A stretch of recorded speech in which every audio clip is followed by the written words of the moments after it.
안녕하세요. 사연에 빠지다의 DJ 민영입니다. 오늘 사연자는 잘 알지도 못하면서 겉으로 보이는 모습만 보고 마음대로 사람을 무시하고 판단하는 동서를 참교육해줬다는데요. 과연 어떤 사연인지 들어보시겠습니다. 오늘도 2가지 사연 준비되어 있는데요. 끝까지 들어주실 거죠? 그럼 바로 시작할게요. 구독과 좋아요 잊지 말고 꼭 눌러주세요. 안녕하세요. 저는 40대 유부녀입니다. 저희 부모님께서는 어릴 때부터 항상 사람은 언제나 부지런해야 하고 절약이 몸에 배어 있어야 한다고 가르치셨습니다. 부모님은 평생을 돈 버는 일만 하시며 살아서 그런지 온통 머릿속엔 돈밖에 없었어요. 모든 일상을 돈을 벌거나 돈을 아끼는 일에만 쓰셨죠. 저의 어린 시절을 떠올리면 항상 부모님 눈치만 봤던 기억이 있어요. 어느 정도였냐면요. 집에 형광등을 켜거나 냉장고를 여는 것도 부모님 허락을 받아야 했어요. 책을 보고 싶어서 제 마음대로 방에 형광등을 켜면 화를 내셨거든요. 책 읽을 거면 엄마 설거지하는 주방 옆에 와서 보면 되지. 뭐하러 방에 불을 또 켜? 그리고 아버지 지금 들어가서 샤워할 거니까 아버지 샤워하고 받아놓은 물로 씻게 바로 준비하고 있어. 저는 다른 사람들도 다 이러고 사는 줄 알았습니다. 형광등 쓰는 걸 아끼려고 다 같이 한 방에서 생활하고 샤워하는 물도 대야에 받아서 씻기 전에 온 식구가 다 씻어야 했습니다. 거기다가 학창시절 내내 용돈이라는 걸 받아본 적이 없어요. 중학교에 처음 입학해 학교 준비물이 있어 돈을 달라고 했을 때 아버지께 아주 혼쭐이 났거든요. 네 나이 벌써 15살인데 부모한테 용돈을 달라는 게 말이 돼? 아버지는 10살 때부터 나가서 내가 쓸 돈 내가 벌어서 살았어. 너는 매일 부모가 먹여주고 재워주는데 네가 쓸 용돈 정도는 네가 벌어야지. 저는 어릴 때부터 남들이 보면 답답하다고 할 정도로 내성적이었어요. 사실 제가 하고 싶고 갖고 싶은 게 있어도 부모님께 말해봐야 좋은 소리 못 듣고 어차피 혼나는 걸 알아서 그런지 부모님께 바라는 게 없었습니다. 저는 중학교 2학년 때부터 아르바이트를 하기 시작했어요. 시작은 이모가 운영하는 슈퍼마켓에서 학교가 끝나고 몇 시간 일하는 걸로 시작했습니다. 이모네 슈퍼마켓에서 버는 돈을 가지고 학교 준비물이나 용돈을 하기에 턱없이 부족했어요. 그래서 주말에도 햄버거 가게에서 아르바이트를 했습니다. 아르바이트도 한번 시작하면 웬만하면 그만두지를 않았습니다. 거기다가 일을 잘해서 다른 언니나 오빠들보다 시급도 금방 올랐어요. 나중에는 제가 번 돈으로 학원도 다닐 수 있을 정도였죠. 저는 스스로가 기특했어요. 다른 친구들은 부모님께 당연하게 받아서 쓰는 용돈을 저는 스스로 벌어서 쓴다는 게 멋있다고 생각했습니다. 물론 친구들과 어울려 놀지도 못하고 일이 힘들 때도 있었지만 좋은 점이 더 많았어요. 한 번은 그런 적이 있습니다. 어버이날이 돌아오길래 부모님께 제가 번 돈을 선물로 드린 적이 있어요. 항상 돈을 제일 중요하게 생각하시는 부모님이니 돈을 드리면 좋아할 거라고 판단했어요. 그런데 부모님의 반응은 의외였습니다. 네가 번 돈을 왜 우리한테 줘? 나중에 어른 돼서 혼자 살려면 돈이 얼마나 많이 드는데. 돈 허튼 데다가 쓸 생각하지 말고 다 저축해. 그래야 나중에 힘들다고 부모한테 손 안 벌리지. 그래도 어버이날이잖아요. 괜히 카네이션 같은 거 사오면 먹지도 못하고 금방 죽는 거 왜 사왔냐고 하실 게 뻔해서 그래서 돈으로 준비한 건데. 저희 부모님은 이런 분들이세요. 어린 자식이 없는 용돈에 어버이날이라고 꽃이라도 한 송이 사면 아무짝에도 쓸모없는 거 뭐하러 샀냐고 하셨고, 생신이라 편지라도 쓰면 이런 거나 할 시간에 공부하든 그게 싫으면 차라리 나가서 돈을 벌라고 하셨습니다. 괜한데 시간 쓰지 말라고요. 부모님은 항상 돈 버는 일에만 신경 쓰며 정신없이 사셔서 그런지 시간을 돈이라고 생각하셨어요. 저나 남동생도 괜한 곳에다가 시간 낭비하지 말고 항상 도움이 되는 일에 쓰기를 바라셨습니다. 그래서 그런지 공부해라 학원 가라 잔소리도 하지 않으셨어요. 공부머리가 없으면 일찍이 포기하고 기술이나 배워서 돈 벌라고 하셨거든요. 사실 어릴 때는 부모님이 이해가 되지 않을 때도 있었어요. 부모님은 일주일 내내 쉬는 날이라고는 하루도 없이 일했어요. 평일에는 2분 다 직장을 다니시면서 주말에는 아버지는 건설업 잡부로 어머니는 아는 사장님네 모텔 청소까지 하셨습니다. 아무리 돈도 좋고 잘 사는 게 중요해도 제 머릿속에 가족들과의 추억이라고는 아무것도 없거든요. 제 기억 속 우리 집은 가족끼리 휴가는커녕 외식 한번 제대로 한 적이 없습니다. 심지어 가족 중 누구 생일이 돌아와도 어머니께서 미역국 한 그릇 딱 끓여주시면 끝이었어요. 최소한의 먹고 입는 걸 제외하고 들어가는 돈은 다 사치라고 생각하셨습니다. 저도 어릴 때는 몰랐는데 학교에 들어가 보니 다른 친구들은 생일날 선물도 받고 가족들끼리 외식도 하고 그러더라고요. 아예 친구들을 불러 생일 파티까지 해주는 집도 있었고요. 저는 워낙 부모님께서 돈 쓰는 것에 예민하시다는 걸 진작부터 알아서 아예 기대도 안 했습니다. 생일날 용돈이라도 주면 감사한 마음이었죠. 그런데 남동생은 아니었어요. 어느 날이었습니다. 남동생 생일이 다가오자 남동생이 부모님에게 친구들을 집에 초대해 생일 파티를 하고 싶다고 했어요. 다른 애들은 롯데리아에서 파티도 하고 집에도 초대하는데 왜 나는 안 해주는데? 나도 생일 파티 하고 싶어. 집에 애들 좀 초대해줘. 부모님께 떼쓰는 남동생을 보며 저는 저래봐야 소용없을 텐데 왜 저러나 싶었습니다. 평소 치킨 한 마리만 시켜달라고 해도 30분 설교를 듣고 결국 엄마가 차려주신 밥을 먹어야 하는 일이 비일비재했는데 생일 파티라니요. 가당치도 않았습니다. 생일이 뭐가 별거라고 친구들까지 집에 부르고 파티를 해. 집에서 미역국이나 끓여 먹으면 그만이지. 그렇게 파티니 뭐니 하고 싶으면 네가 돈 벌어서 해. 내가 초등학생인데 이 나이에 어디 가서 돈을 벌어.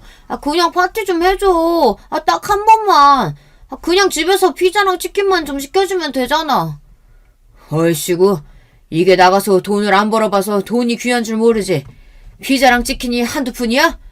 쓸데없는 소리나 하지 말고 학교 나가. 이씨, 매일 그놈의 돈 번다고 자식이라고는 신경도 안 쓰면서 그 돈 벌어다 다 어디다가 쓰는 거야. 이놈의 가난한 집구석 찌깃찌깃해. 뭐야? 이 자식이 말하는 꼬라지 봐. 이게 아직 어리다고 봐줬더니만 네가 네 혼자서 큰 줄 알지? 남동생은 저보다 욕심도 많고 하고 싶은 것도 많은 애였습니다. 당시에 사춘기가 왔는지 남동생은 부모님이 뭐든 안 된다고 하는 걸 받아들이기 힘들어 보였어요. 저는 그런 남동생이 안쓰러워서 생일날 제가 모아놓은 돈 중 일부를 용돈으로 줬어요. 이거 가지고 롯데리아 가서 친구들이랑 파티해.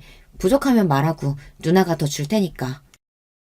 남동생은 돈을 받자마자 뛸 듯이 좋아했습니다. 저한테 누나밖에 없다고 소리까지 질렀어요. 그 순간 저는 새로운 감정이 들었습니다. 돈이라는 게 이런 거구나 하고요. 내가 번 돈으로 내가 할 수 있는 게 많아져서 기쁘기도 했지만 사랑하고 아끼는 가족을 위해 쓰면 더 마음이 뿌듯하고 좋았어요. 그런데 그날 저녁 저는 부모님께 혼이 났습니다. 동생에게 제가 돈을 준 걸 알게 되신 거예요. 네가 번 돈을 왜 네 동생한테 줘? 어린 놈이 그 큰 돈을 그냥 받았으니 누나가 동생한테 돈 주는 걸 당연한 줄 알 거 아니야? 다음부터는 절대 네 동생한테 돈 함부로 주지 마. 알았어? 그래. 네 엄마 아빠 가족들 뒤치다꺼리 하느라 고생하는 거 그렇게 보고도 몰라? 너도 우리처럼 살래? 정신 똑바로 차리고 네 건 네가 챙겨야 해. 그제야 우리 부모님이 다른 부모님들과는 좀 다르고 남다르신 분들이라는 걸 알게 됐습니다. 당신들이 부모 형제를 건사하느라 고생을 많이 해서 그런지 저와 남동생은 당신들처럼 살기를 바라지 않는 것 같았어요. 제가 조금 더 저만 생각하고 똑부러지게 잘 살기를 바라셨어요.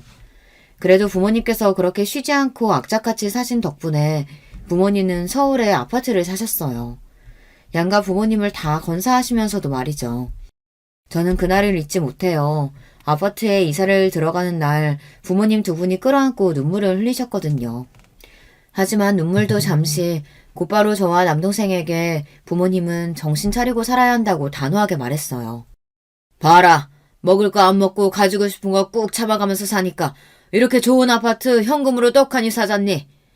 너희도 쓸데없이 매일 뭐 사달라 외식하고 싶다 조르지 말고 한 푼이라도 더 모아서 20살 딱 되면 집에서 나갈 생각해. 20살이면 고작 대학생인데 집에서 어떻게 나가요? 네 머리로 대학은 무슨 대학? 괜히 말도 안 되는 대학 들어가서 대학 등록금에 돈 쓰지 말고 일찍이 기술 배워서 돈이나 벌어. 이제 중학교도 안 간 자식한테 대학도 가지 말라는 부모가 세상에 어디 있냐? 어디 있긴 어디 있어. 여기 있지. 그리고 20살에 왜 집을 못 나가? 지금부터 일해서 벌면 월세 보증금 정도는 무조건 모아서 나갈 수 있지. 부모님은 언제나 저와 남동생을 독립적으로 키웠어요. 물론 저도 그런 부모님이 너무하다 싶을 때도 있고 불투명한 미래가 겁이 날 때도 있었지만 저는 그런 부모님을 존경했습니다. 남들이 보기엔 독하다, 구두쇠다 말들이 많았지만 저는 언제나 열심히 사는 부모님이 대단하다고 생각했어요. 물론 저도 그런 부모님의 사고방식을 물려받아 한시도 허투루 쓰지 않고 열심히 살았습니다. 그 덕분에 저는 결혼도 모두 다 제 힘으로 했어요. 제가 남들만큼 좋은 학벌, 좋은 직업은 아니지만 모아둔 돈은 꽤 많았거든요. 부모님에게 배운 대로 돈 버는 데만 집중하다 살다 보니 남편을 만난 게 30이 넘어서였어요. 남편은 제가 일하는 미용실에 손님으로 와서 가까워지게 됐습니다. 부모님 말씀대로 공부머리가 없으면 일찍이 기술을 배워 돈이나 벌라고 해서 저는 대학에 진학 안 하고 바로 미용실에 취직해서 미용 기술을 배웠습니다. 몇 년 동안 남의 밑에서 일하다가 결혼 전에 제 가게를 갖게 되었어요. 물론 대출에 월세를 내느라 정신없었지만 그래도 결혼한 이후에는 날로 단골도 늘고 매출도 점점 좋아져서 다행이다 싶습니다. 저는 조금 늦은 결혼이었지만 그래도 결혼 생활에 만족하며 살고 있어요. 남편은 작은 중소기업에 다니고 있었고 시부모님도 좋으십니다. 친정 부모님은 조금 더 돈 있고 여유 있는 집에 시집 가길 바라셨지만 저는 남편과의 결혼이 만족스러웠어요. 부모님께 일일이 말씀드리지는 않았지만 사실 제가 좀 남들이 보기에 궁상맞은 게 있어요. 아무래도 평생 절약이 몸에 밴 상태로 살아서 그런지 남들보다 유난한 부분이 있기는 합니다. 그래서 연애를 하거나 친구들과의 사이에서 문제가 있었던 적이 많은데요. 남편을 만나기 전 만난 남자친구와 사귈 때 일이에요. 저도 부모님이 외식하기를 꺼리시고 매번 집에서만 밥을 먹는 게 불만이었던 시절이 있었는데 막상 저도 제가 성인이 돼서 혼자 살다 보니 외식하는 돈이 그렇게 아깝더라고요. 제 돈이 아니라 친구 돈이나 남자친구 돈이라도 아까웠어요. 그래서 저는 남자친구가 생기면 밖에서 데이트를 안 하고 거의 제가 사는 집으로 데려와 밥도 먹고 커피도 집에서 마셨어요. 밖에서 쓰는 돈이 아까워서요. 남자친구나 친구들도 처음엔 그런 저를 신기하기도 하면서 좋아했어요. 부지런하고 알뜰하다고 좋아했습니다. 그런데 시간이 지날수록 좋아만 하지는 않더군요. 한 번은 그런 적이 있습니다. 제가 외식도 안 좋아했지만 특히나 영화관에 가는 걸 더 싫어했어요. 그냥 앉아서 큰 대형 화면으로 나오는 영화나 보는 건데 왜 굳이 비싼 티켓을 사서 보는지 이해가 안 되더라고요. 더군다나 영화관에 들어가면 그냥 들어가지 않잖아요. 팝콘도 사고 콜라도 사야 하는데 그 가격이 슈퍼에서 사는 것보다 훨씬 비싸니 아까웠습니다. 그런데 당시에 만나던 남자친구가 영화를 좋아했어요. 최신작은 무조건 극장에 가서 봐야 했습니다. 저도 처음엔 그런 남자친구가 이해가 안 돼서 굳이 영화관에 뭐하러 가냐고 나중에 다 TV에서 해줄 테니 그때 보자고 했습니다. 텔레비전에서 해주려면 오래 기다려야 하기도 하고 집에서 보면 느낌이 다르잖아. 나는 영화관에서 영화 보는 돈 하나도 안 아깝더라. 내가 쏠 테니까 그냥 같이 가. 남자친구가 그렇게까지 말을 하니 저도 그 남자친구를 만날 때는 할 수 없이 영화관에 자주 가게 됐어요. 그런데 아무래도 팝콘 값이 아까워서 그냥 갈 수가 없겠더라고요. 저는 집에서 전자레인지에 팝콘을 튀겨 봉지에 넣어갔습니다. 커피도 미리 집에서 보온병에 담아가고요. 저는 나름 뿌듯해서 남자친구에게 자랑했는데 남자친구는 그런 저를 보고 미간을 확 구기며 저에게 화를 냈어요. 내가 너 워낙 알뜰하고 절약하는 거 다 알고는 만났는데 이건 정말 못 봐주겠다. 사람이 적당히 할 줄 알아야지. 매일 오는 것도 아니고 가끔 한번 와서 영화 보는 거 꼭 그렇게 궁상을 떨어야겠어? 나 도저히 쪽팔려서 안 되겠다. 우리 그냥 헤어져. 그래도 꽤 오래 만난 남자친구였는데 그렇게까지 저를 창피해하는 모습을 보고 나니 저도 많이 무안하더군요. 그런 일로 남자친구와 정말 헤어지게 될 줄은 몰랐는데 남자친구는 단호했어요. 지금까지 참을 만큼 참았다면서 헤어지자고 했습니다. 남자친구와 헤어지고 저는 충격을 받아 몇 달 마음고생을 했어요. 거기다가 더 힘들었던 건 친한 친구에게 남자친구와 있었던 일을 이야기했는데 친구들의 반응이 서러웠다는 거예요. 안 그래도 너 너무 궁상맞게 굴어서 걱정됐던 게 한두 번이 아니야. 너희 부모님이 워낙 절약하시면서 산 거 아는데 너까지 다른 사람한테 그럴 필요 없지 않아? 나 같아도 매일 여자친구가 그러면 좀 지칠 것 같아. 그래, 우리도 말을 안 해서 그렇지. 너 맨날 우리 만날 때마다 명품 가방이라도 들고 오면 사치스럽다고 하고, 식당 갈 때마다 여기는 너무 비싸다. 이런 거 집에서 먹으면 반도 안 한다 하며 눈치 보고, 불편했어. 나는 힘들어서 너희한테 위로받으려고 한 얘긴데, 오늘 같은 날 꼭 그런 소리를 해야겠어? 너희 내 친구 맞아? 친구들 앞에서는 자존심이 상해서 난리를 쳤지만, 사실 제가 그 정도였나 반성하는 계기가 됐어요. 어린 시절부터 부모님이 지질이 궁상으로 저나 남동생에게 아끼라고 절약하라고 잔소리만 하던 게 그렇게 싫었는데 저마저 저도 모르는 사이 부모님과 같은 모습으로 살고 있다는 게 스스로 너무 싫고 자괴감이 들었습니다. 하지만 어쩌겠어요. 그러지 않으려고 남들처럼 평범하게 살려고 해도 하루아침에 달라지지는 않았습니다. 그래도 그나마 그때 이후로는 저도 충격을 받아 제 생각을 남들에게 강요하는 건 많이 나아졌지만 제 몸에 밴 습관은 잘 바뀌지 않았어요. 그런 저를 온전히 받아준 사람이 남편이었습니다. 남편은 남들이 다들 진료하는 궁상맞은 모습까지 이해해줬어요. 알고 보니 남편도 유난하다면 좀 유난한 부모님 밑에서 자라서 본인이 그런 부모님의 모습을 많이 닮았답니다. 싫어서 고치려고 해도 핏줄인지라 잘 안 고쳐진다는 걸 누구보다 잘 안돼요. 시부모님은 친정부모님과 반대로 굉장히 헌신적인 분들이에요. 두 분 다 평범한 집안에서 태어나 평범한 직장 생활하며 살아오신 분들이라 모든 게 다 평범했어요. 그런데 자식들 교육에 관한 일이라면 수준에 맞지 않는데도 무리하게 해서 투자를 하시는 편이었대요. 남편은 어릴 때부터 그런 게 이해가 되질 않았답니다. 형편이 안 되는데도 시부모님들께서는 자식들 교육을 위해 빚을 내서 대치동으로 이사 갔답니다.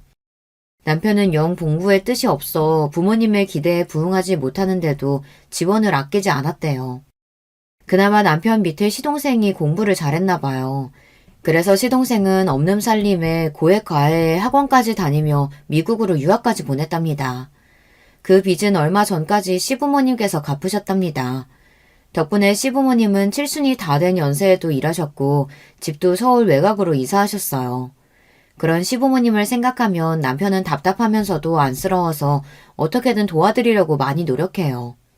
저는 그런 남편이 대견하고 멋있어 보였습니다. 남편도 저와는 다른 가정에서 자라서 그런지 오히려 저나 저희 친정 부모님을 더 대단하게 생각해요. 평소 저처럼 알뜰하고 똑부러지는 여자가 이상형이었답니다. 남편은 제가 하는 일을 다른 사람들처럼 지질이 군상이라고 생각하지 않았어요. 항상 제가 관리비를 절약하고 필요하지 않은 곳에 돈을 쓰지 않는 모습을 보며 오히려 저에게 알뜰하다고 칭찬해줬어요.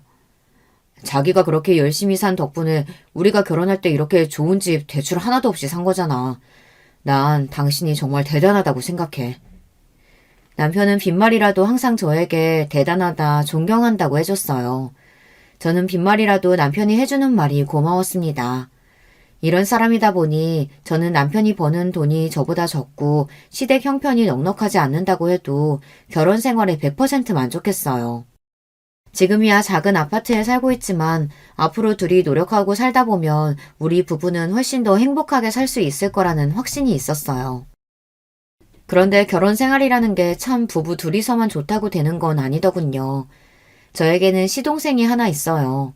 시동생은 제가 결혼하기 전에 미국에서 생활하고 있었기 때문에 사실 저도 몇 번 본 적이 없어요. 결혼식 때만 잠깐 한국에 왔다가 금방 다시 미국으로 돌아갔거든요. 시동생은 대학 때 유학 가서 쭉 미국에서 살았다고 하더라고요.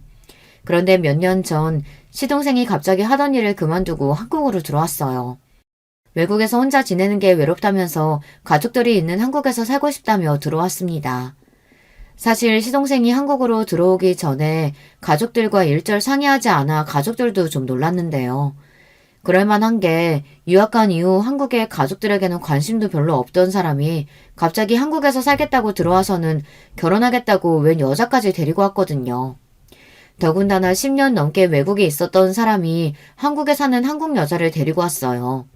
거기다가 더 놀랄 수밖에 없는 게 둘이 나이 차이도 꽤 나 보이더라고요. 저도 저지만 시부모님이 특히 많이 놀라셨어요. 시동생이 학벌도 좋고 직업도 좋기는 하지만 그 외에는 내세울 만한 게 없어요. 인물도 영 별로고 이미 홍기도 꽉 찬 노총각이거든요. 그러다 보니 시부모님은 너무 어리고 예쁜 아가씨가 시동생과 결혼하겠다고 인사를 온 게 믿기지 않는 눈치였습니다.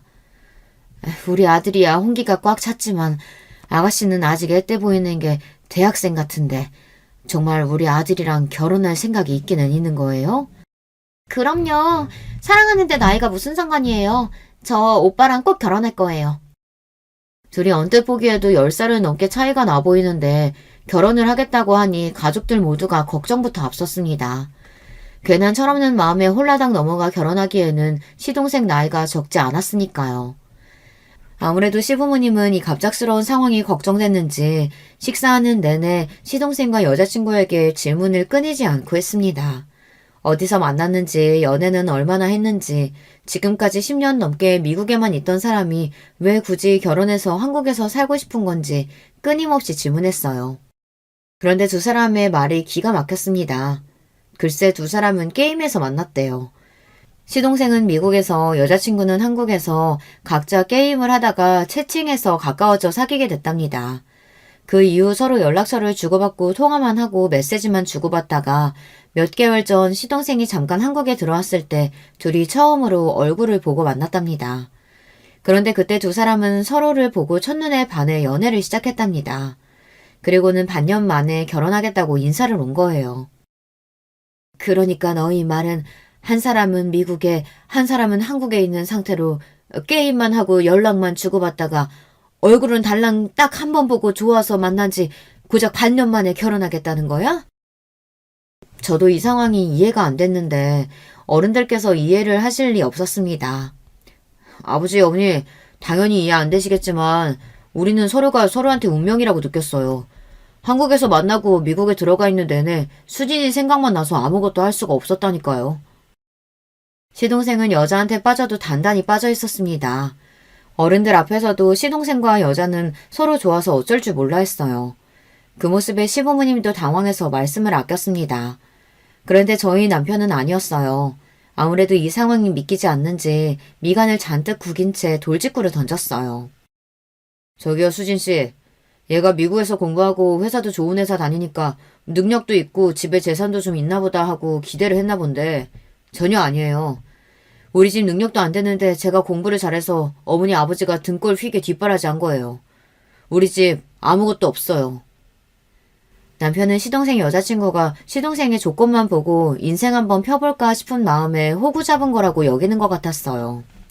사실 그런 말도 한 게 시동생이 공부만 하느라 세상 물정도 잘 모르고 순진하기는 하거든요. 그런데 그때였어요. 시동생의 남편의 말에 기분이 상했는지 흥분해서 버럭 화를 냈어요. 형, 지금 무슨 소리라는 거야? 우리 수진이 이화여대 다니고 부모님도 외국에서 사업하셔. 절대 내 조건만 보고 결혼하겠다는 거 아니라고.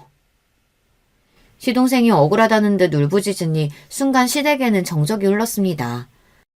저랑 오빠 나이 차이도 많이 나고 만난 지 얼마 안 돼서 걱정하시는 거 잘 알아요. 그런데 저 그렇게 생각 없는 애 아니에요. 저도 어릴 때부터 유복하다면 유복한 집에서 곱게 자란 애라 남자 집안이니 직업이니 상관없어요. 예비동서는 나이가 어려서 그런지 말투에서 당당함이 느껴졌습니다. 동서는 처음 봤는데도 저와는 전혀 다른 부류의 사람 같아 보였어요. 동서의 당당함에 오히려 더 당황하신 시부모님이 말까지 다 더듬으셨습니다. 미국에서 다니던 직장까지 그만두고 한국에 와서 뭘 어떻게 먹고 살려고 그래? 구체적인 생각은 있는 거야? 제 학벌에 제 경력에 한국에서 취직 하나 못하겠어요. 걱정하지 마세요. 제가 다 알아서 할게요. 지금 당장 결혼한다고 해도 우리가 월세 보증금이나 구해줄 형편이 될까 말까인데 어떻게 걱정을 안 해? 사실 시부모님이 가장 걱정하시는 건 돈이었어요. 젊은 날 자식들 뒷바라지 하느라 무리하신 탓에 있는 집도 다 날리고 서울 외곽에 사시면서 지금도 저와 남편이 드리는 생활비랑 본인들이 조금씩 일해서 버는 돈으로 생활하시는데 미국에 있던 아들이 갑자기 한국에 들어와 산다고 하니 부담이 되시나 보더라고요. 그런 건 걱정하지 마세요. 저는 지금까지 살면서 돈 걱정이라고는 해본 적이 없어요. 다 부모님이 알아서 해주셨거든요. 제가 결혼한다고 하면 무조건 서울에 아파트 하나는 해주실 거니까 제 아파트에 들어가서 살면 돼요. 예비동서는 참 해맑았습니다. 본인 부모가 말만 하면 다 해줄 테니 돈 걱정은 걱정하지 말라네요. 가만히 동서의 이야기를 듣고 보니 철이 없고 해맑을 만한 게 사람이 참 물색 없이 컸나 보더라고요. 당시 나이가 25이라는데 그때까지도 돈 한 번 벌어본 적이 없답니다. 대학 졸업하고 지금까지 집에서 놀고 먹는데도 부모님이 다 생활비 주셔서 큰 걱정 없이 자랐어요.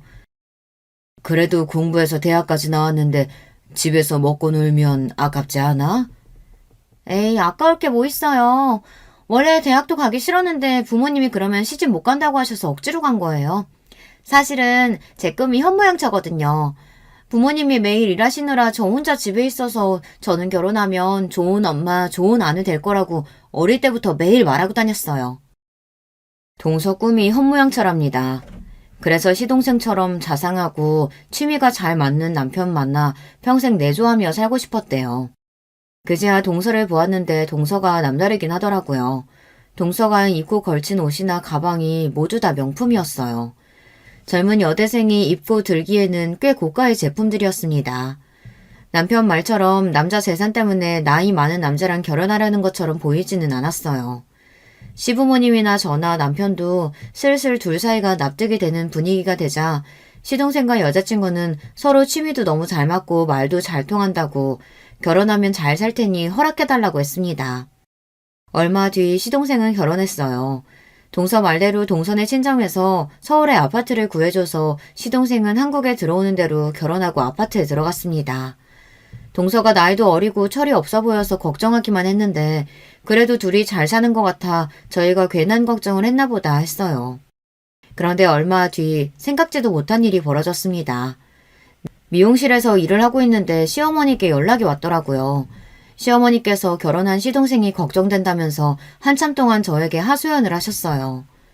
알고 보니 시동생이 미국에서 들어온 지 한참인데 아직도 취직을 안 하고 집에 있답니다. 제가 생각하기에는 시동생이 한국에 들어오자마자 결혼하기도 했고 아직 일을 그만둔 지 얼마 안 됐으니 그럴 수도 있겠다 싶어서 좀 기다려보시라고 했는데도 시어머니는 걱정이 이만저만이 아니시더라고요. 그런데 시어머니께서 그러실 만한 게 최근에 시동생이 돈이 필요하다면서 시어머니께 연락을 했대요. 지금까지 한국 들어와서 네 동선의 친정에서 준 생활비 가지고 둘이 생활했나 본데 그게 떨어졌는지 어쩐 건지 이제는 나한테까지 손을 벌리더라. 내가 어디 말할 데도 없고 아주 답답해 죽겠어. 서방님이 나이가 몇 살인데 어머니께 손을 벌려요. 그건 말도 안 되죠. 시부모님도 저나 남편에게 생활비를 받고 계신데 그 와중에 시동생까지 시어머니에게 손을 벌린다고 하니 저도 기가 막히더라고요. 그러니까 말이다. 하루라도 빨리 취직부터 하라고 잔소리를 하기는 했는데 둘이 도대체 뭐라고 사는지 애가 영 일할 생각을 안 해. 며느리라는 애는 전화해도 통 받지를 않고. 이게 다 나랑 네 시아버지가 새끼라고 오냐오냐 키워서 그렇지 뭐. 아이고, 내가 말할 사람이 없어서 너한테까지 괜히 힘들게 했다. 시어머니는 말할 데가 없어서 그냥 한 이야기니 걱정하지 말라고 하셨지만 저는 걱정됐습니다. 저는 그날 저녁 시어머니에게 들은 이야기를 남편에게 했어요. 서방님이랑 동서 때문에 시부모님께서 걱정이 많으신 것 같다고요. 제 이야기에 놀란 남편이 아무래도 안 되겠다며 시동생과 동선의 집에 가보자고 했습니다. 그 학벌에 그 나이에 도대체 무슨 생각으로 몇 달째 집에서 놀고 먹으며 부모님께 손을 벌리는지 알아야겠다고요. 남편과 저는 곧장 시동생네 집으로 갔습니다. 그런데 그날 저녁 저와 남편은 시동생네 집에 갔다가 경악할 광경을 보고 깜짝 놀랐어요. 결혼식 이후 시동생과 동선의 집에 처음 가보는 거였는데 글쎄 집안 꼴이 말이 아니더라고요. 그 좋은 집이 꼭 돼지우리 같았습니다. 저나 남편은 양가에 일절 도움 없이 먹을 거 못 먹고 아낄 거 아껴가며 열심히 일해서 번 돈으로 서울에 오래된 아파트를 간신히 샀어요. 그런데 동서는 친정 부모님께서 사주신 40평대 아파트를 몇 달 사이에 아주 쓰레기장으로 만들어놨더라고요. 결혼하고 몇 개월 동안 청소를 한 번도 안 했는지 집안 꼴은 엉망이었습니다. 거기다가 밥도 안 해먹는 건지 주방에는 배달 음식 용기와 봉투가 그대로 어질러져 있었고 백화점 쇼핑백 봉투와 상자들이 집안 곳곳에 널브러져 있었어요. 도무지 걸어 들어갈 공간조차 없는 집안을 간신히 들어간 저와 남편은 동서와 시동생의 모습에 다시 한번 놀랐습니다. 방 하나를 아예 게임방으로 만들어놨는데 둘 다 거기서 몇 시간을 게임을 하는 건지 종일 그 안에만 있나 보더라고요. 집안 꼴이 이게 다 뭐야? 설마 결혼하고 지금까지 이 꼴을 하고 산 거야? 저와 남편은 두 눈으로 보고도 믿기지 않는 광경에 입을 다물지를 못했어요. 둘 다 몰골이 패인이 따로 없더라고요. 순간 동서와 시동생이 했던 말들이 떠오르면서 저는 코웃음이 다 튀어나오더군요. 동서, 꿈이 현무양처라고 하지 않았어? 아무리 신혼이라도 그렇지 집안 꼴이 이게 다 뭐야? 둘 다 집에 있으면서 청소는 하고 살아야지. 어려도 한참 어린 동서에게 저도 꼰대처럼 싫은 소리는 하기 싫었지만 이건 해도 해도 너무했어요. 둘이 취미가 잘 맞아서 좋다고 그러더니만 둘이 몇 개월 동안 내내 게임만 하고 있었나 보더라고요. 그때였어요. 본인들 꼬라지는 생각도 안 하고 저와 남편이 다짜고짜 여기까지 온 게 기분이 나빴는지 시동생과 동서 표정이 일그러져 있었어요. 우리가 어떻게 살든 무슨 상관이라고 형이랑 형수가 연락도 없이 멋대로 들이닥쳐서 잔소리래요. 잔소리 할만 하니까 하는 거지. 네 멋대로 살고 싶으면 네 인생에 책임을 지면서 살아야지. 이렇게 엉망으로 살면서 부모님께 손까지 벌리면 도대체 어쩌자는 거야? 남편은 시동생이 한심하다는 듯 한숨을 쉬었어요. 그러자 옆에서 가만히 있던 동서가 나서더군요. 아주버님, 자식이 힘들면 부모한테 손도 벌릴 수 있지 뭘 그러세요. 저희 친정에서 계속 도와주시다가 부모님이 좀 화가 나서 몇 달 동안 생활비가 안 들어와서 그러는 거예요. 금방 다시 생활비 들어오면 아무 문제 없어요. 그거 조금 도와달라고 했다고 이렇게 쪼르르 달려오신 거예요? 동서는 보면 볼수록 생각이 참 없습니다. 아무리 스스로 돈 벌고 살아본 적이 없어도 그렇지 부모에게 아직도 돈을 받아 쓰는 거에 대해 전혀 부끄럽지가 않은가 봐요. 문제는 시동생도 마찬가지였습니다. 동서는 나이라도 어리죠. 30대 중반이 넘은 시동생까지 집에서 빈둥거리며 게임이나 하고 있으니 기가 찰 노릇이었습니다. 동선의 친정 부모님도 외국에만 계시다 얼마 전에 한국에 들어오신 김에 동선의 집에 왔었는데 이 꼴을 보고 놀라 화를 내셨대요. 그래서 더는 돈을 안 주겠다고 하신 거랍니다. 이 지경이 됐으면 둘 다 정신을 차리고 살았어야 했는데 아직도 정신을 못 차린 것 같았어요. 재수씨네 집안 사정에는 나는 관심 없고요. 우리 부모님은 두 분 사시기도 바빠서 도와줄 형편 안 되니까 돈이 필요한 거면 둘이 알아서 해요. 괜히 안 그래도 힘드신 우리 부모님 더 힘들게 하지 마시고요. 남편은 본인 할 말만 하고 바로 나올 생각이었습니다. 그 집에 한시도 있고 싶지 않다고요. 그런데 그때 동서도 우리말에 자존심이 상했는지 안 해도 될 말을 굳이 하더군요. 아, 우리가 시부모님한테 손 벌리면 형님이랑 아주버님이 힘드시니까 이 늦은 시간에 굳이 여기까지 오신 거구나. 시부모님 드리는 생활비 그거 꼴랑 얼마나 된다고. 생색 오지네. 하긴 그 정도 배포밖에 안 되니까 그 나이에 오래된 아파트 살면서 차도 한 대 없지. 순간 저는 제 두 귀를 의심했습니다. 동서가 저와 남편에게 한 말이 맞나 싶어서요. 그런데 현실이었습니다. 동서는 철딱서니만 없는 게 아니라 개념 자체가 없었어요. 재수씨, 지금 뭐라고 했어요? 그거 우리한테 한 말이에요? 나이가 어려서 그러려니 하고 넘어가 주려고 했더니만 이거 어린 게 완전 글러먹었네. 형이야말로 우리 수진이한테 뭐 하는 거야? 당장 사과 안 해? 순간 분위기가 살벌해지길래 이러다가 크게 싸울 것 같아 제가 나서서 남편을 말렸습니다. 그러고는 그만 가자고 했어요. 나이 처먹었다고 되게 어른 행세하네. 나이 먹어서 좋겠다. 좋겠어. 동서 그만 좀 해. 내가 정말 할 말이 많은데 참고 딱 한마디만 할게. 정신 똑바로 차리고 살아. 그러다가 부모님이 평생 안 도와주신다고 하면 어쩌려고 그래? 형님이나 아주버님이나 부모 도움이라고는 받아본 적 없는 거지들이라 제 입장 이해할 리 없죠. 우리 부모님은 내일이라면 벌벌 떠시는 분들이라 금방 다시 도와주실 거예요. 그러니까 남 걱정하지 말고 두 분이나 잘 먹고 잘 사세요. 거지 주제에 누가 누굴 걱정해. 선을 넘는 동서의 행동에 화가 난 남편이 동서에게 달려들려고 했지만 저는 후다닥 남편을 집 밖으로 내보냈습니다. 그러고는 저도 밖으로 나왔어요. 그날 밤 저와 남편은 잠도 제대로 자지 못했습니다. 동서와 시동생의 행동에 너무 실망하고 화가 나서요. 그 이후 저와 남편은 일절 시동생과 동서의 일에 신경 쓰지 않기로 했어요. 가끔 시어머니께 연락이 와서 동서와 시동생을 걱정하는 말을 하셔도 한 귀를 듣고 한 귀를 흘리고 있습니다. 물론 듣다 보면 저도 짜증이 나고 이해가 안 되는 일 투성이었어요. 한 번은 시동생이랑 동서가 부부싸움을 하고 시동생이 집을 나와 시댁에 왔나 보더라고요. 시어머니께서 둘째는만 보면 속이 뒤집힌다고 힘들어 하셨어요. 내 아들도 나이 헛먹고 철이 없어서 큰애 너처럼 야물딱지고 똑똑한 색시 얻었으면 했는데 저렇게 둘 다 철이 없어서 매일 싸우고 징징거리니 큰일이다. 둘이 똑같은 게 아주 천생연분이에요. 다른 사람 말을 일절 안 들으니까 어차피 말해봐야 소용없어요. 어머님도 너무 걱정하지 마시고 자꾸 서방님 받아주지 마세요. 그래봐야 어머니만 힘들어요. 매일 자식 걱정에 잠 못 이루시는 시부모님이 안쓰러웠지만 저는 더는 동서와 시동생 일에 신경 쓰지 않기로 했습니다. 신경 써봐야 저만 피곤하니까요. 그로부터 얼마 뒤 무슨 일인지 동서에게 먼저 연락이 왔습니다. 동서는 시부모님께 고마운 일이 있어 본인이 제대로 크게 한턱을 쏠 테니 저와 남편도 오라고 했어요. 저번에 제가 친정부모님하고 싸우고 예민해서 형님하고 아주머님한테 실수했어요. 이번 기회에 제가 크게 밥 살 테니까 와서 드시고 푸세요. 동서네 집에서 싸우고 온 지 몇 달이 지나서야 동서에게 연락이 온 거예요. 동서는 본인이 실수했다고 인정하며 본인이 밥을 살 테니 나오라고 했습니다. 남편과 저는 못 이기는 척 약속 장소에 갔어요.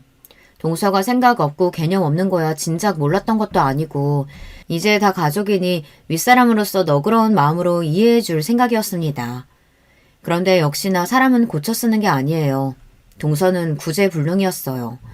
애초에 모르는 게 많아서 말이 통하지를 않았습니다. 그날 약속은 시작부터 문제가 있었어요.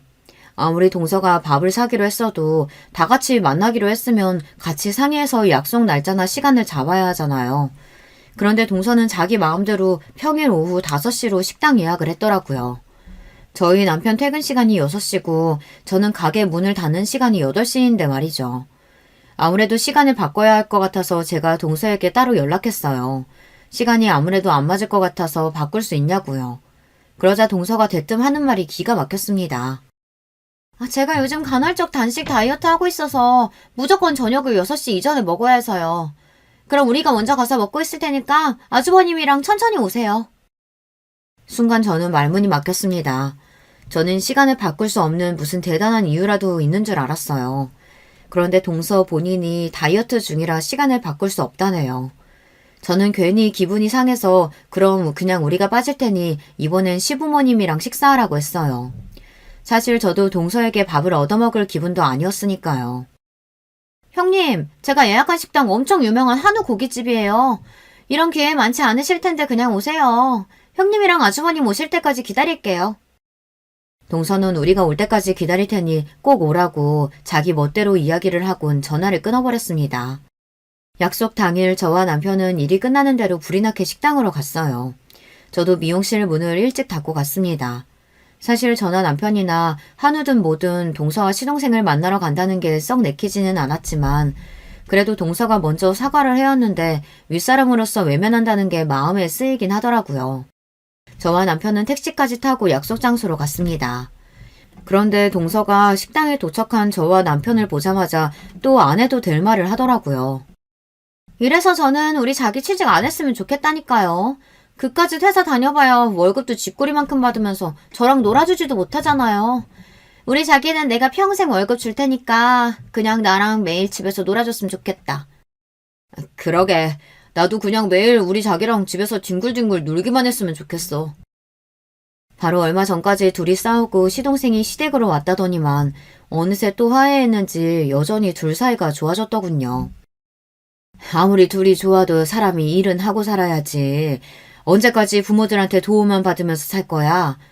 아들, 신우는 그만큼 즐겼으면 됐으니까 이제 그만 즐기고 얼른 일부터 찾아.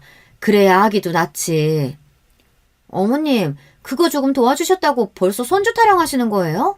제 나이가 몇인데 벌써 아기를 낳아요. 저 조금 더 놀다가 30 넘어서 낳을 거예요.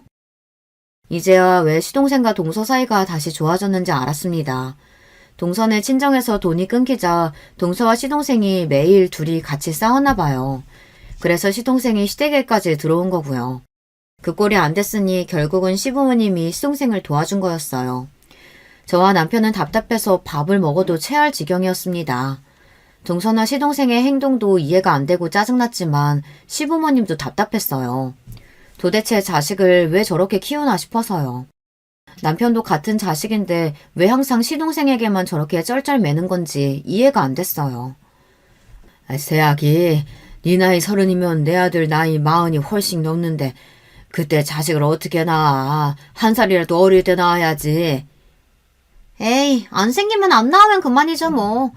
저는 그냥 우리 자기랑 둘이 돈이나 펑펑 쓰면서 행복하게 살래요. 아무리 봐도 동서의 머릿속에는 아무것도 들어오지 않는 것 같아요. 그냥 텅텅 비어있는 것 같았습니다. 시동생이 제대로 취직도 안 하고 저러고 사는 게 다 동서 때문이었어요. 동서가 본인 친정 부모님에게 돈을 받아서 그걸 시동생과 흥청망청 쓰니 둘 다 일할 생각조차 하지 않는 거였어요. 동서가 시동생이 일하러 나가는 걸 싫어하는 것 같기도 했고요. 재수씨, 친정에서 더는 경제적으로 안 도와주신다고 했다면서요. 결국은 또 우리 부모님한테 손 벌릴 거예요? 앞으로 어떻게 생활하려고 이렇게 비싼 한우를 사요? 상황을 지켜보던 남편이 아무래도 참을 수 없었는지 먼저 물어봤습니다. 그러자 동서는 아무 생각 없이 또 해맑게 떠들었어요. 우리 친정 부모님 그렇게 모진 분들 아니에요. 우리가 집안일도 안 하고 매일 집에서 게임만 하고 있다니까 화가 나서 잠깐 그러신 건데 우리 자기가 친정 부모님 뵙고 앞으로 집안일도 착실히 하고 취직도 할 거라고 약속하고 했더니 다시 생활비 주신다고 했어요. 그래서 그 기념으로 제가 오늘 한우 쏘는 거예요. 이제는 보다 보니 동서가 천진난만하게 맞아 보였습니다.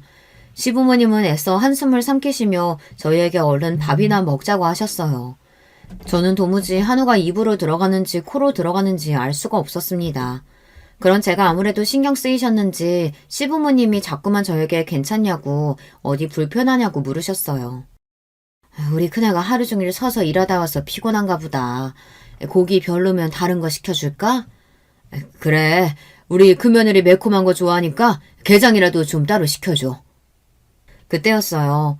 시부모님께서 저만 챙기는 모습이 동서가 보기엔 세민하고 빈정이 상했는지 괜히 가만히 있는 저에게 동서가 대뜸 시비를 걸더군요.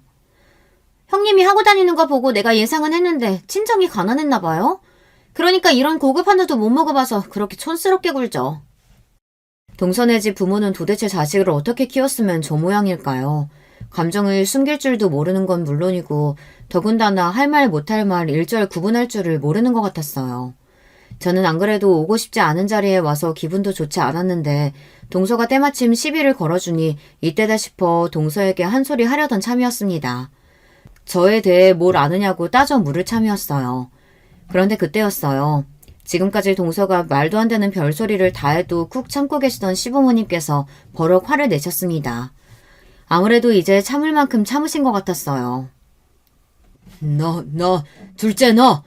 내가 부모로서 해준 것도 없고 많이 부족해서 웬만해서는 자식들 일에 안 끼어들고 봐주려고 했는데 손이 사람한테 무슨 말버릇이야? 네가 잘난 부모 등에 업고 아주 눈에 뵈는 게 없나 본데? 제발 좀 네 손이 똥서 좀 보고 배워. 시아버지께서는 자리에서 벌떡 일어나기까지 하시면서 동서에게 삿대질까지 했어요. 그러자 동서가 어이가 없다는 듯 코웃음을 쳤습니다. 제가 형님한테 보긴 뭘 배워요. 태생부터 아무것도 없이 태어나서 가난한 사람들이랑 저랑 같아요? 아버님 아들이 누구 덕에 지금까지 놀고 먹고 하는데 지금 누구 편을 드는 거예요? 동서는 또 선을 넘었습니다. 이제 하다하다 시아버지 하기까지 버릇없이 굴었어요. 그때였어요. 옆에서 잠자코 계시던 시어머니까지 나섰습니다. 너 정말 안 되겠다. 나도 이런 말까지 안 하려고 했는데 우리 큰며느리 재산이 얼만 줄 알아? 큰애 이름으로 된 건물만 자그무치 200억이야. 우리 큰며느리가 그렇게 가진 게 많아도 이렇게 겸손한데 너는 애가 도대체 왜 그 모양이니? 한 번만 더 네 형님 무시하고 막무가내로 들면 내 아들하고 네가 살든 말든 며느리 취급도 안 할 거니까 그런 줄 알아. 뭐요? 200억이라니. 거짓말하지 말아요. 200억짜리 건물도 있는 사람이 왜 저런 다 쓰러져가는 아파트에 차도 없이 저렇게 구질구질하게 살아요? 동서는 제가 이해가 되지 않는다는 듯 말했습니다. 심지어 시부모님이 거짓말을 하는 줄 알았어요. 자기야, 진짜야. 우리 형수 저렇게 보여도 처가가 모텔 쪽에서 유명한 부자야. 내가 형수 믿고 우리 엄마 아빠한테 돈 달라고 한 거지. 우리 부모님 뭐가 있다고 내가 돈 달라고 했겠어. 뭐야, 자기는 그런 중요한 얘기를 왜 이제서야 해? 그랬습니다. 사실 이제 막 결혼한 동서 앞에서 제가 티를 낼 일이 없으니 동서는 몰랐겠지만 시댁에서 실질적인 가장은 저예요. 남편이야 벌어오는 월급 빤하다 보니 시부모님 생활비는 제가 벌어서 드리고 있어요. 친정 부모님은 쉬는 날 없이 열심히 모텔 청소 일까지 하다 우연한 기회로 망해가던 모텔 하나를 싸게 인수한 게 대박이 났어요. 처음 인수했던 그 모텔이 몇 년 만에 20배가 올랐습니다. 그게 자본이 돼서 강남에 모텔을 하나 둘 인수한 게 강남에 있는 웬만한 모텔이 다 저희 친정께 됐어요. 얼마 전 아버지 건강이 안 좋아지시자 저와 동생에게 모텔을 증여해 주셨습니다. 그중에 제가 물려받은 모텔 2개의 건물만 200억이 넘었어요. 저도 그렇게 지독하던 친정 부모님 도움을 받으며 살 줄은 몰랐는데 저희 부모님도 대박이 나고 나니 어쩔 수 없는 고슴도치 부모인지 다 저와 동생에게 베풀어 주시더라고요. 시댁 식구들의 말에 동서는 순간 당황해 금방이라도 터질 듯 얼굴이 빨개졌습니다. 그러더니 슬쩍 고개를 돌려 제 눈치를 보더군요. 헐, 대박. 형님, 정말 몰랐어요. 어쩐지 형님한테서는 알게 모르게 묘한 귀티가 흘렀다니까요. 가만 보니까 이 집 남자들은 여자복 하나는 있네요. 저나 형님이나 이렇게 있는 집 며느리들만 들어오고. 동서는 순식간에 태세를 전환했습니다. 저더러 없는 티가 난다고 할 땐 언제고 이제는 귀티가 난다네요. 내가 동서랑 같은 수준으로 엮이는 거 난 기분 나쁜데. 사실 모텔이야 부모님 재산이고 나는 아파트며 미용실이며 다 내가 번 돈으로 내가 얻은 것들이거든. 그리고 난 부모님 재산 자식이라고 넙죽 받을 생각 없어. 동서랑 같은 사람으로 엮지 마. 어머머, 우리 형님 대단하시다. 저 같으면 모텔 물려받아서 편하게 살 텐데 자기 사업까지 하시고 존경해요. 그날 이후 동서와 제 사이는 많이 달라졌습니다. 동서는 저를 볼 때마다 깍듯하게 90도로 인사하며 형님 하고 따라다녀요. 거기다가 신기한 건 저더러 미용 기술을 가르쳐달랍니다. 친정부모님이 언제까지 그렇게 놀기만 할 거냐고 평생 그렇게 빈둥거릴 생각이면 절대 지원 안 해주신다고 선언하셨어요. 그래서 제가 형님네 미용실에서 기술 배운다고 했어요. 그러니까 형님이 저 기술 좀 가르쳐주세요. 제가 형님한테 충성하고 잘할게요. 동서는 무슨 바람이 불었는지 자꾸만 미용실에 찾아와서 기술을 가르쳐달랍니다. 그래야 친정 부모님이 지원을 해준다고 했다네요. 덕분에 저만 골치가 아프게 생겼어요. 저는 됐다고 안 가르쳐줄 거라고 몇 번 돌려보냈는데 동서는 벌써 한 달째 미용실에 나와요. 청소라도 한다고 앞에서 알짱알짱 거리는데 거슬려 죽겠습니다. 사람이 참 눈치도 없고 물색이 없어요. 제가 요즘 동서를 보며 가정교육의 중요성을 아주 뼈저리게 느끼고 있습니다. 자식 교육을 잘못 시키면 여러 사람한테 민폐예요. 여러분 생각은 어떠세요? 사람 고쳐 쓰는 거 아니라는데 동서가 제가 가르친다고 변하기는 할까요? 저보다 인생 선배인 여러분들께서 댓글로 조언 주시면 제가 읽어보고 참고하도록 하겠습니다. 기나긴 저의 인생 이야기 끝까지 들어주셔서 감사해요. 여러분의 가정에는 항상 즐거운 일만 가득하시길 바랄게요. 여러분, 두 번째 사연 시작하기 전에 좋아요, 구독 꼭 눌러주실 것. 그럼 두 번째 사연 바로 시작합니다. 저는 아버지, 어머니 그리고 저까지 이렇게 셋이 같이 살았습니다. 그렇게 좋지도 나쁘지도 않은 평범한 집안이었다고 생각합니다.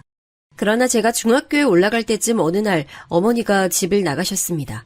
이유는 자세히는 알 수 없었습니다. 다만 그때쯤에 제 기억 속에는 어머니가 집을 나가시기 전날 아버지와 어머니 두 분께서 크게 싸우시던 모습이 남아 있습니다. 늦은 밤 고성이 오가는 통에 잠에서 깨어난 제가 방문을 살짝 열고 밖을 보았을 때 아버지께서 어머니를 향해 손을 올린 것을 봤었죠.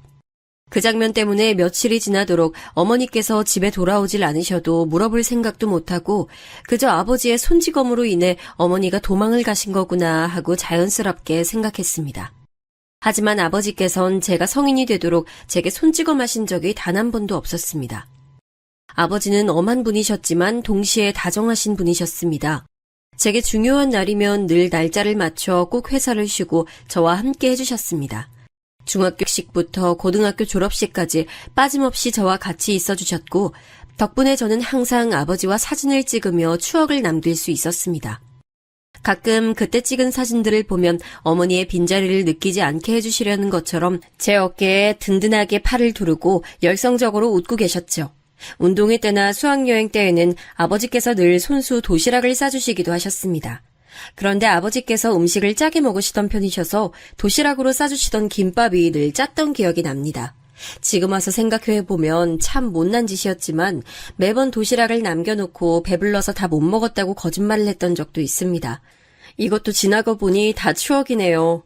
아버지께선 중소기업에 다니셨는데 중산층이라고 하기엔 조금 부족하지만 둘이 살기엔 나름대로 풍족하게 돈을 버셨던 것으로 기억합니다.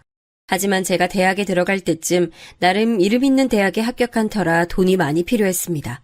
아버지께선 제게 등록금 걱정은 말라며 낮에는 회사원으로 밤에는 대리기사 운전 일을 하시면서 돈을 버셨습니다. 그 돈으로 제 대학 등록금도 마련해 주셨고요. 아버지의 든든한 후원 덕분에 저는 무탈하게 대학을 다닐 수 있었습니다.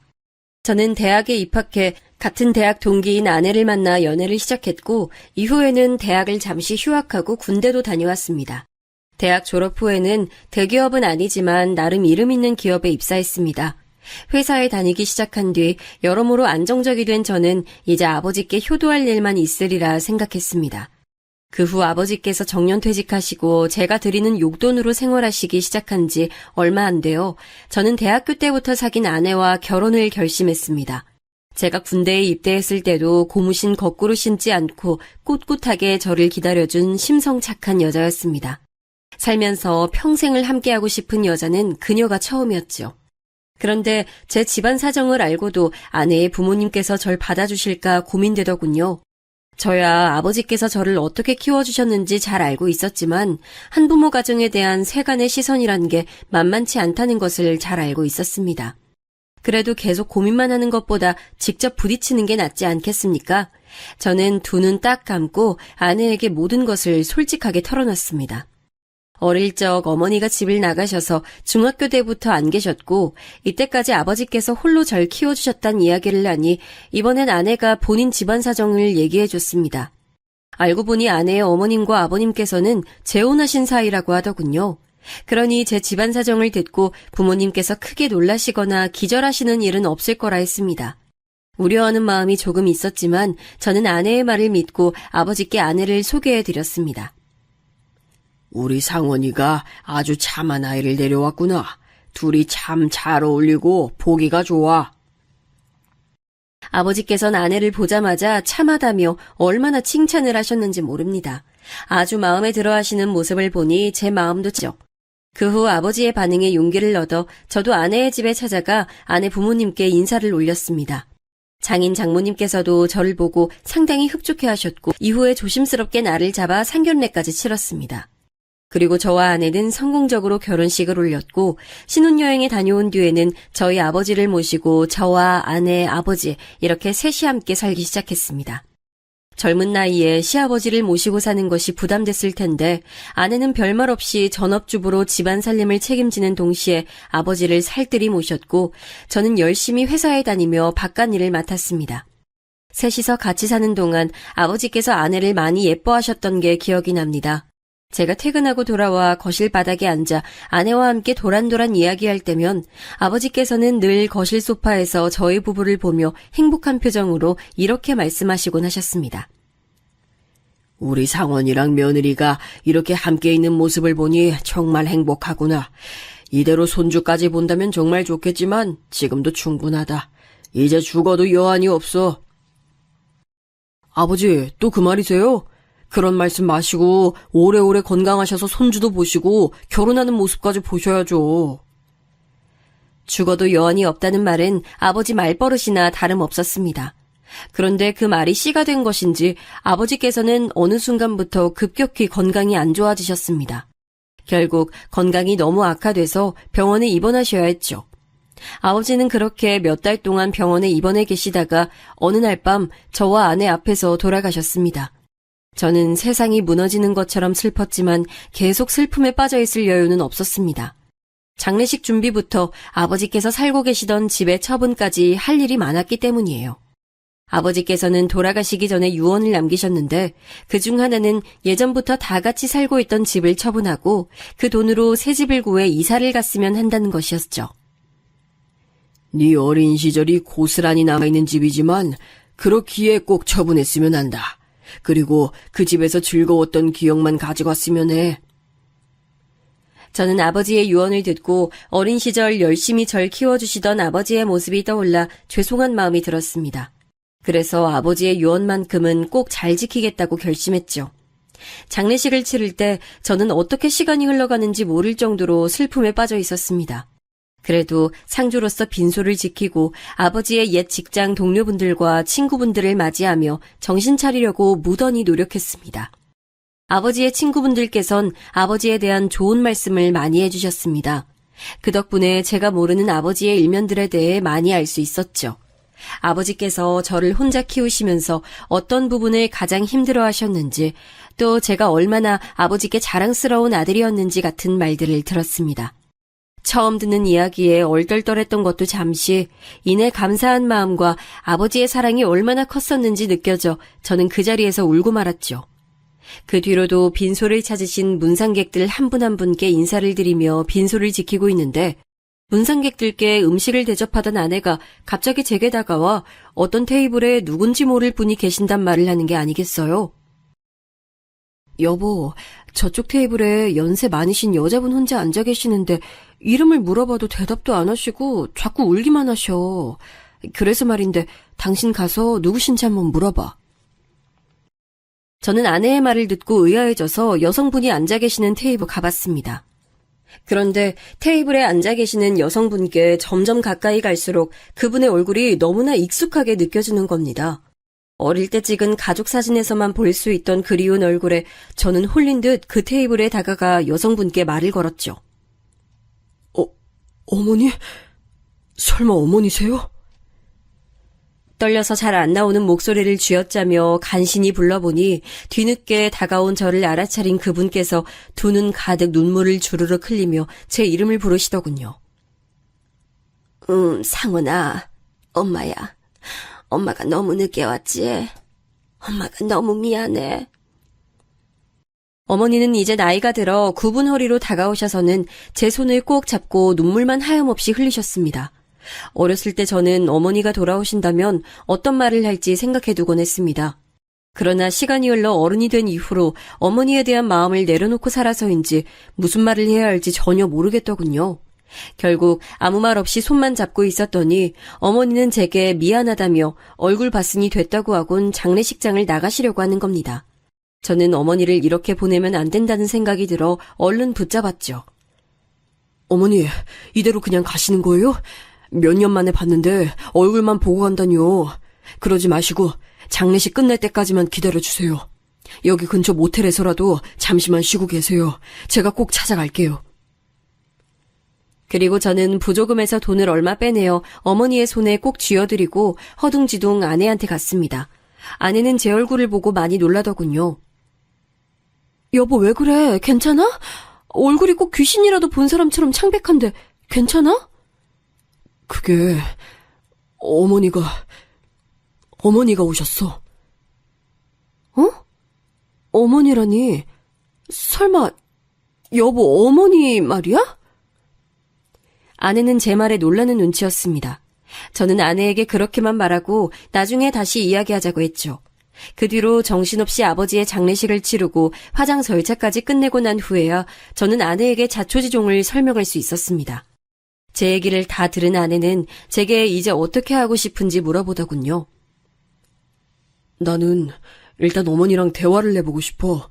묻고 싶던 것도 많고. 그래, 여보 마음이 그렇다면 가서 대화를 해보자. 그동안 못했던 얘기도 많을 거 아니야.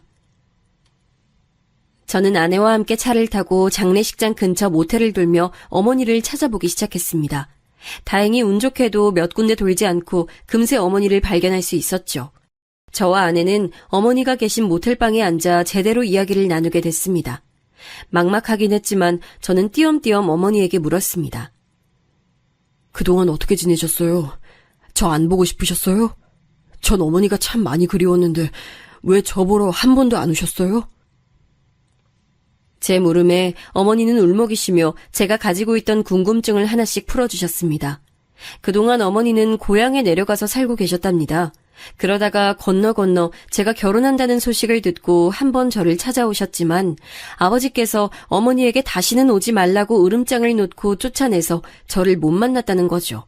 저는 어머니의 말에 큰 충격을 받았습니다.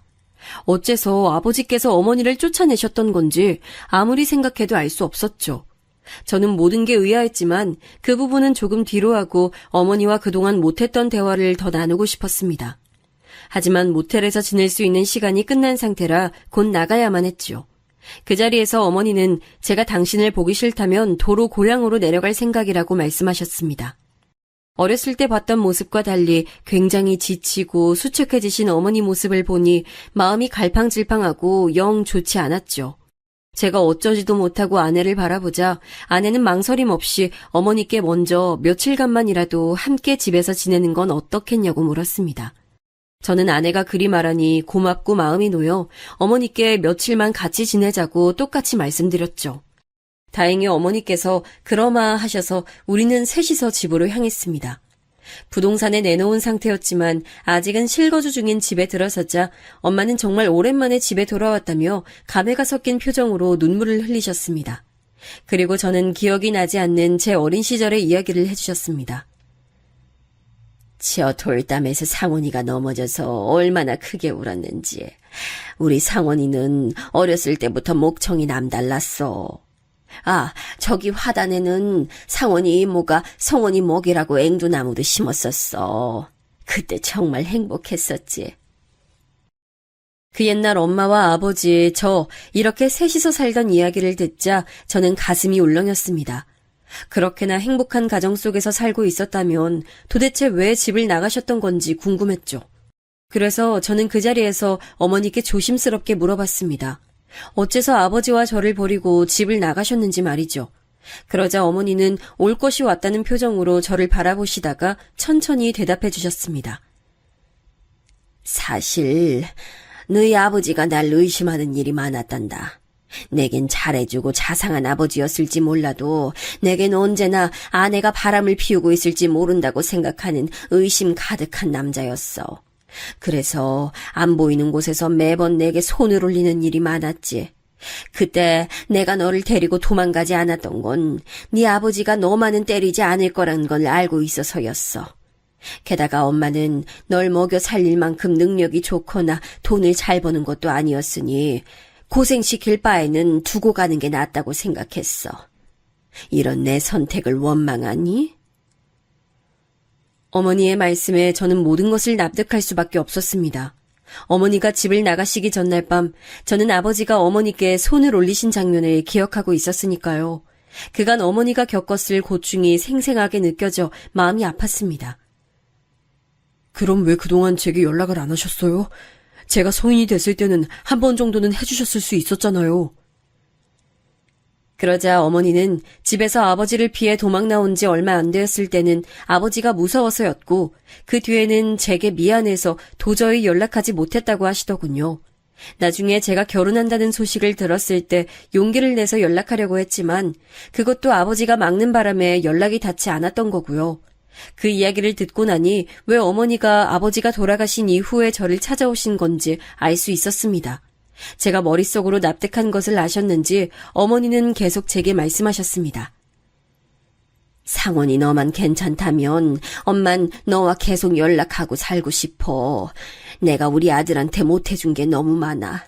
지금이라도 못해준 거 다 해주면서 살고 싶어. 어머니는 그렇게 말씀하시면서 제 손을 잡아주셨습니다. 그간의 세월이 고스란히 남은 주름진 손을 보자 저는 가슴이 먹먹해졌지만 바로 대답할 수가 없었습니다. 저는 어머니께 당장 대답하긴 곤란하고 조금 생각해보겠다고 말씀드렸죠. 처음 알게 된 사실도 많았고 너무 급작스럽기도 했으니까요. 그러자 어머니는 제게 당신의 연락처를 알려주셨고 간간히 연락만이라도 하자고 말씀하셨습니다. 어머니는 이틀 정도 집에서 지내시다가 곧 고향으로 내려가셨습니다. 그 후 저는 아내와 집에 단둘이 대화를 나눴습니다. 아내는 혼란스러워 갈피를 못 잡는 제게 제 심정을 잘 이해한다고 했습니다. 여보, 난 언제나 당신 응원하고 도울 거야. 그러니까 걱정하지 말고 어떻게 하고 싶은지 천천히 생각해봐. 저는 제 사정을 이해해주는 아내에게 너무나 고마웠죠. 저와 결혼 후에 바로 아버지와 같이 살면서 신경 쓸 일도 많고 하루도 안 힘든 날이 없었을 텐데 언제나 제 편이 되어주겠다고 하니 얼마나 든든하던지요. 그래서 저는 조금 더 생각해보고 결론을 짓겠다고 아내에게 말했습니다. 그런데 어머니가 고향에 내려가신 지 채 3일이 지나기도 전에 연락이 온 겁니다. 미안해, 아들. 엄마가 지금 상황이 너무 안 좋아서. 근데 연락할 수 있는 사람이 아들밖에 없어서 이렇게 연락했어. 왜 그러세요, 어머니? 무슨 일이라도 있으신 거예요? 저는 어머니 전화를 받고 순간 너무 걱정됐습니다. 어머니께 사정을 들어보니 어머니는 그간 고향에서 작은 월세방에서 지내고 계셨는데 거기서 쫓겨났다고 하시는 겁니다. 원래 일하고 있었던 곳에서 사장이 월급을 차일피일 미루는 통에 월세를 못 내 몇 달이 밀렸고 결국 월세방의 보증금까지 전부 까먹은 바람에 내쫓겼다는 거죠. 게다가 월급을 밀리던 사장을 찾아가 보니 사장은 도망을 가버렸다고 하더군요. 당장 어디에서 먹고 자고 지낼지 눈앞이 깜깜한 상태에서 어머니는 연락할 사람이 저밖에 없어서 제게 연락을 하셨던 거고요. 저는 어머니께 일단 다시 서울로 올라오실 수 있겠냐고 여쭤봤고 어머니께서는 한번 움직일 차비는 남아있어 가능하다고 하셨습니다. 저는 어머니와 전화를 마친 뒤 아내에게 바로 상황을 설명했습니다. 상황을 들은 아내는 그럼 어머니와 며칠만이라도 같이 지내고 그 후엔 따로 방을 얻어드리는 것이 좋을 것 같다고 말하더군요. 덕분에 저는 어머니를 다시 집에 모셔올 수 있었습니다. 고작 며칠 안 봤는데 그 사이 어머니는 더 쪼그라드시고 더 기운 없어지고 볼품 없어지셨더군요. 그런 어머니의 모습을 보니 마음이 찢어지는 것 같았습니다. 그리고 어머니의 손에는 작은 배낭이 들려 있었는데 그게 그동안 어머니가 모은 살림 전부라고 하시더군요. 가슴이 어찌나 아프던지 억장이 무너지는 기분이었습니다. 어머니, 곧 따로 방을 얻어드릴게요. 그 전까지는 조금 불편하시더라도 여기 이 방에서 지내시면 돼요. 불편하기는 이 정도 방이 뭐 어때서? 엄마 너무 마음에 드는걸? 정말 고마워, 우리 아들. 엄마가 아들 덕분에 한시름 놨어. 그 뒤로 같이 살게 된 어머니는 당신이 가정부라도 되신 것처럼 청소며 빨래며 모든 집안일을 도맡아 솔선수범하셨습니다. 매일 새벽같이 일어나 바닥을 쓸고 닦으신 뒤 식사 준비까지 하시고 빨래도 해놓으시더라고요. 아내는 어머니의 그런 행동에 자신이 하면 된다고 극구 말렸지만 어머니는 그동안 저를 돌봐주지 못하셨던 시간을 보상이라도 해주시려는 것처럼 열심히 집안일을 하셨습니다. 저는 엄마의 그런 모습을 보니 미안하면서도 고맙고 안타까운 마음이 들었습니다. 하지만 연세도 있으신 분이 건강도 좋지 않으실 텐데 자꾸 그러시니 저도 마음이 편치 못해 어머니께 그러지 말고 그냥 쉬셔도 된다고 몇 번이나 말씀드렸습니다. 몇 번의 실랑이 끝에 어머니는 당신께서 머무시는 방만 청소하는 정도로 타협하기도 했습니다. 그렇게 일주일 정도가 지났을까요? 어느새 어머니가 계신 집이 익숙해진 저는 따로 방을 얻어 어머니를 모시기보다는 지금처럼 이 집에서 다 같이 살았으면 하는 마음이 생겼습니다. 하지만 이건 저 혼자 결정할 일이 아니었죠. 그래서 저는 어머니께서 잠드신 야심한 밤에 아내와 진지하게 대화를 나눴습니다. 여보, 혹시 이대로 어머니를 이 집에서 모시고 같이 지내는 것에 대해 어떻게 생각해? 여보에게 정말 못난 짓 하는 거 알지만 나 어머니를 다른 곳에 모시고 싶지가 않아. 그냥 이 집에서 모시고 살면서 보살펴드리고 싶어. 그 마음 이해해. 솔직히 어머님께서 달리 가실 곳도 없으시잖아. 그리고 난 여보가 그동안 어머님이 얼마나 보고 싶었을까 생각하면 마음이 짠해. 난 어머님과 같이 사는 거에 대해 이견 없으니까 당신이 원하는 대로 하자. 세상에 이런 여자가 또 어디 있을까요? 저는 아내가 정말 고마워서 울고 말았습니다. 시아버지에 이어 시어머니까지 모시는 게 어디 쉬운 일이겠습니까? 그런데도 제 마음을 헤아려준 아내에게 너무나 미안했죠. 앞으로 아내에게 더 잘하겠다고 마음먹은 후 저는 다음날 어머니께 이 집에서 같이 사는 것은 어떻겠냐 말씀드렸습니다. 그러자 어머니께서는 깜짝 놀라시더니 제게 너무나 고맙다고 말씀하시며 눈물을 보이셨습니다. 저도 마음이 먹먹해져 엄마의 손을 꼭 붙들고 한참이나 말을 잇지 못했죠. 아버지가 돌아가신 이후 오랜만에 느껴본 행복한 순간이었습니다. 어머니와 같이 지내기로 한 뒤 어느 날 어머니께서 주저하시다가 말을 꺼내시더군요. 없는 살림 긁어모아 챙겨서 오긴 했는데 지금 가지고 있는 겨울옷이 너무 해져서 혹시라도 남는 겨울옷이 있으면 당신께 좀 줄 수 없겠느냐고요. 저는 펄쩍 뛰며 그럴 수 없다고 말씀드렸습니다. 남는 옷을 드리는 게 아니라 새 옷을 사드려야 마땅한 일이었으니까요. 저는 어머니의 겨울옷을 사드리며 동시에 아버지께 다 못해드린 효도를 돌아오신 어머니께 해드리고 싶었습니다. 그래서 조금은 무리하게 지출해서 명품옷 몇 벌과 어머니께 마음에 들어 하실 귀걸이와 목걸이도 사드렸습니다. 거기다 더해 침구와 신발, 식기에 어머니께서 쓰실 모든 생활용품을 사드렸죠. 갑작스러운 지출에 놀랄 아내한테는 참 미안했습니다. 아직 신혼인데 다른 사람들처럼 신혼의 알콩달콩한 시간을 못 누리게 해준 것도 그렇고 계획에 없던 지출이 생긴 것도 미안했죠. 그러나 아내는 언제나 제게 차분히 괜찮다고 말했습니다. 그런데 그날 이후부터 아내는 혼자 무언가 곰곰이 생각에 잠기는 일이 잦아졌습니다. 혹시나 아내가 제게 서운한 마음을 숨기는 건 아닐까 싶어 몇 번이고 아내에게 속마음을 물어봤지만 아내는 아무 일 아니라고 말하기 일쑤였죠. 아내는 제게 서운하거나 속이 안 좋은 일이 있으면 숨기지 않고 바로 터놓는 성격이라 아내가 아니라고 했으면 아니라고 생각한 저는 그러려니 했지만 마음이 쓰이는 건 어쩔 수 없었습니다. 그렇게 반년 정도 지나니 서울 생활이 어색하시다던 어머니도 이제는 익숙해지셔서 분위기도 밝아지시고 말수도 많이 느셨습니다. 하지만 반대로 아내의 말수는 점점 줄어들었죠. 저는 아내가 어머니와 지내는 게 많이 힘든지 자주 물어보곤 했는데 아내는 그럴 때마다 그런 게 아니라며 손사래를 쳤습니다. 제가 회사에 출근해 있는 낮 동안에 아내는 온종일 어머니와 함께 지내고 있었습니다. 저는 아내에게 그 사이에 무슨 일이 생기면 제게 꼭 말해달라고 했습니다. 그때마다 아내는 알겠다며 제게 웃어줄 뿐이었죠. 저는 아내의 대답에 안심이 되기도 하고 묘한 불안감을 느끼기도 했습니다. 하지만 어머니의 밝은 모습을 볼 때면 불안감도 일순간 사라져 그저 행복할 따름이었죠. 어머니가 입고 꾸미시는 모습이 마치 제 어린 시절 보았던 어머니의 젊고 화사하셨던 모습을 보는 것 같아서 감회가 새롭기도 했고요.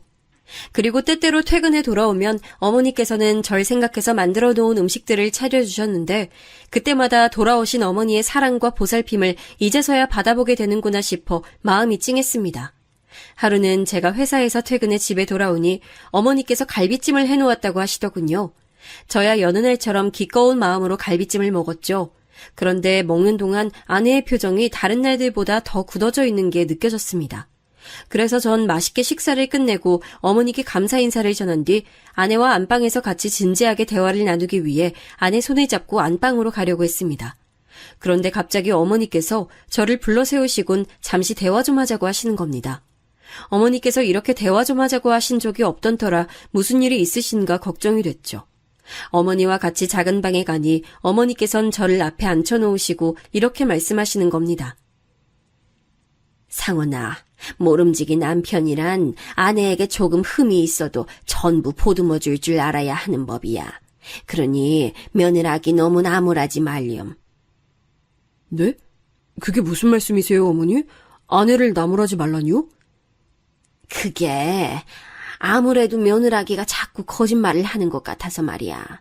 그래도 큰 거짓말을 하고 그러는 건 아니니 넌 남자로서 그리고 남편으로서 아내 허물이 보이더라도 보듬어줘야 해.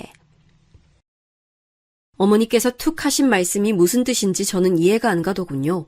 일단은 알겠다고 말씀드린 뒤 저는 아내가 있는 안방으로 돌아가 어머니께 이런 말씀을 들었는데 대체 무슨 일이 있었던 거냐 물어봤습니다. 뭐라고?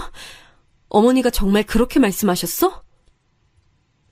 아내는 말문이 막힌다는 듯 몇 번이고 입을 벌렸다가 다물더니 이윽고 새빨갛게 얼굴을 붉히며 씩씩거리더군요. 저는 아내의 반응에 단단히 무슨 일이 있었구나 싶었습니다. 하지만 아내는 역시나 무슨 일이 있었는지 말을 하는 대신 입을 꾹 다물고 나중에 다시 얘기하자며 그대로 잠자리에 들었습니다. 저는 대체 이게 무슨 일인지 알지 못한 채 답답한 마음으로 잠들 수밖에 없었죠. 다음날 제가 출근을 마치고 나가려 하니 아내는 저를 잠시 불렀다가 아무것도 아니라며 잘 다녀오라 말하면서 절 배웅했습니다. 한동안 집안은 아무 문제 없이 평화로웠지만 저는 매일 무언가 찜찜한 기분을 느꼈습니다. 그러던 어느 날 찜찜한 기분이 결국 크게 터지는 일이 일어나고 말았습니다. 그날은 제가 평소와 다르게 몸 상태가 좋지 않아 회사에서 조퇴하고 집에 일찍 돌아온 날이었습니다. 그런데 집 현관 앞에 서니 안에서 찢어질 듯한 비명이 들리는 게 아니겠어요? 저는 깜짝 놀라 급하게 문을 열고 집 안으로 달려들어갔습니다. 그런데 이럴 수가, 언제나 차분하던 아내가 어머니를 바닥에 쓰러뜨리고 주먹으로 인정사정 없이 때리고 있었습니다. 그 순간 저는 어머니가 무력하게 맞는 모습을 보고 눈이 뒤집혔죠. 어린 시절 어머니께서 아버지께 얻어맞던 모습이 떠오른 저는 고함을 지르며 어머니에게서 아내를 떼어냈습니다. 너 지금 뭐 하는 짓이야? 미쳤어? 하지만 아내는 제 고함에도 마치 미친 사람처럼 어머니에게 쌍욕까지 퍼부으며 소리를 질러댔습니다. 저는 그날 처음으로 아내에게 손을 올렸습니다. 철썩 소리가 날 정도로 아내의 뺨을 때리니 그제야 아내